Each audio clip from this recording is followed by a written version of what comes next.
নমস্কাৰ, মই মন্তুলিকা। আজিৰ ভিডিঅ'টো আৰম্ভ কৰিছোঁ আমাৰ ময়ূৰীক কাপোৰ পিন্ধোৱাৰ পৰা। দেখিছেনে, আজি আমাৰ ময়ূৰীক চাদৰ মেখেলা পিন্ধাই দি আছোঁ, কিয়নো আজি আমাৰ নামঘৰত আছে নামঘৰ প্ৰতিষ্ঠা দিৱস।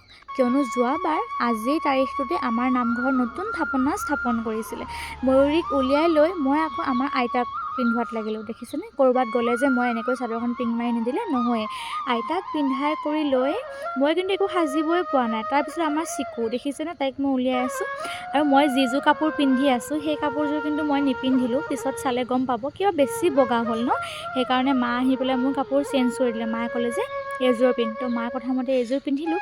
আৰু মায়ে মই গৈ আছোঁ, গৈ পাওঁ মানে কিন্তু ভাগৱত উলিয়ালে। চাবচোন আমাৰ ভাগৱতৰ কিছুমান দৃশ্য মই আপোনালোকক দেখুৱাবলৈ চেষ্টা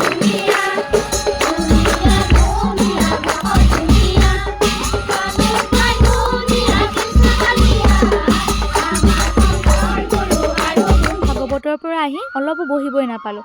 বাহিৰে মাতি লৈ আহিলে আমাক পুৰি বনাবলৈ। দেখিছে নহয়, ছোৱালী মানুহ হ'লে সেয়াই আৰু ন।